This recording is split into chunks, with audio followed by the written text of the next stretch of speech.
Imagine a darkness so complete, it feels like a physical weight. Not just a power outage, a cosmic shutdown. For 72 hours, the sun vanishes. The air becomes toxic, filled with a pestilence that kills on contact. Demons, released from hell, roam the earth, their voices mimicking your loved ones, begging you to open the door. This isn't a horror movie script. This is the terrifying prophecy of the 3 days of darkness, a warning allegedly given to one of the most revered and controversial saints of the 20th century, Padre Pio. So, who was this man? Francesco Forgione, later known as Padre Pio, was an Italian friar who, for 50 years, bore the stigmata, the bleeding wounds of Christ's crucifixion. He was a figure of immense devotion and intense scrutiny. The Vatican itself investigated him multiple times, skeptical of his supernatural claims. Yet, millions believed. They saw him as a living martyr, a direct line to the divine. He was said to read souls, bilocate, and perform miraculous healings. But beyond these public miracles, he held a private, terrifying vision of humanity's future. If you find these hidden histories as fascinating as we do, make sure you subscribe to the channel so you don't miss what we uncover next. The instructions for surviving the apocalypse don't come from a single Vatican-approved document. They're pieced together from personal letters he wrote to his spiritual followers and from testimony given by those who heard his warnings directly. This is crucial. The Church has never officially endorsed the prophecy, leaving it in a gray area of private revelation. Some claim it was a message given to him directly by Jesus or the Virgin Mary. Others argue it's a distorted version of prophecies from other mystics, like Blessed Anna Maria Taigi. But the consistency of the warnings, repeated to different people over decades, is what gives believers chills. The core message never changed. A terrible chastisement is coming. So, how do you survive? The first and most absolute rule: do not go outside. For any reason, once the darkness begins, your home is your ark. Padre Pio's warning is explicit. The air will be saturated with a deadly pestilence, and fierce winds will carry it like a poison. Those who are outside, whether from curiosity or desperation, will perish. The prophecy speaks of their bodies being left where they fall. It's a total lockdown, not by government decree, but by divine command. The very atmosphere becomes an enemy. You must seal yourself in, not just from what you can see, but from the very air you would normally breathe. Inside your sealed home, you'll have no electricity, no lights, no phones. The prophecy states that the only light that will work is a blessed beeswax candle. A single one is said to be enough to last all 3 days without being consumed. Any other form of light will fail. Why beeswax? The symbolism is deeply rooted in Catholic tradition. Beeswax is seen as pure, produced by virgin bees, and the flame represents Christ, the light of the world. During this supernatural darkness, only a supernaturally sourced light will prevail. It's not just for illumination. It's a sacramental, a symbol of faith that acts as a shield against the evil outside. The next instruction is an attack on our most human instinct, curiosity.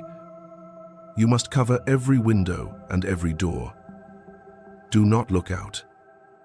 Do not watch the events unfolding. The prophecy warns that the wrath of God is not something human eyes are meant to witness. Those who look out in curiosity will die instantly. This isn't just about what you might see, but who you might see. The terror is designed to be psychological as much as it is physical. It's a test of faith and obedience. Can you trust the warning enough to blind yourself to the greatest and most terrifying event in human history happening right outside your door? Perhaps the most chilling instruction is about what you will hear. The prophecy is clear: demons will roam the earth, and they will be clever. They will imitate the voices of your family, your friends, your neighbors, who are trapped outside. They will scream, they will cry, they will beg you to open the door. It is a psychological trap. Padre Pio warns that you must not listen. You must not answer, and you must never, ever open the door. To do so is to invite in the very evil you are hiding from. This is the ultimate test of resolve, recognizing that the sounds of your loved ones are a demonic illusion designed to lure you to your death. So what are you supposed to do for 72 hours, trapped in darkness? The instructions are simple.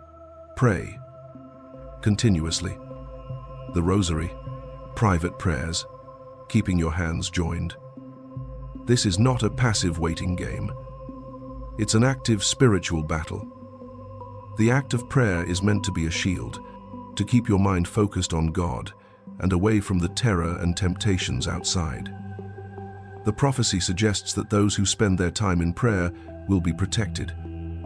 It's a reminder that this event, in its core, is not just a physical cataclysm, but a spiritual one, a purification. And the only weapon that works in a spiritual war is faith. The prophecy is brutal in its numbers.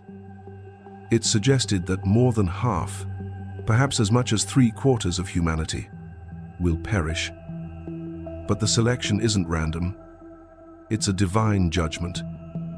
The wicked, the enemies of the church, and those who ignore the warnings will be the ones taken. The elect, however, will be protected.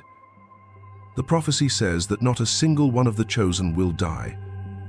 This makes the event not just a punishment, but a great filter, a culling of humanity to its faithful core. It's a difficult and terrifying concept, that survival depends not on your wealth, your bunker, or your physical strength, but on the state of your soul. What happens when the sun finally rises on the 4th day? The world the survivors step into is completely changed. The prophecy speaks of a great renewal. The earth is purified. The bodies of the wicked have vanished. A sense of profound peace will reign over the planet. It's the beginning of a new era, an age of faith where the survivors will help build a better world. The memory of the terror will serve as a permanent reminder of the consequences of turning away from the divine. It's a stark ending, but one filled with a strange kind of hope. The destruction isn't the end of the story. It's the violent birth of a new, better chapter for humanity. Now, we have to ask the big question: is this meant to be taken literally? A future 3-day cosmic event? Or is it a powerful spiritual metaphor for our times? Many theologians argue the latter. They see the 3 days of darkness not as a solar event, but as a period of profound spiritual blindness, a time of moral confusion where evil seems to triumph and faith is nearly extinguished. In this view, the instructions are not about building a physical shelter, but about building a spiritual one, sealing your heart from evil, holding onto the light of faith, the blessed candle, and ignoring the tempting voices of a corrupt world. It's a battle for the soul, happening right now.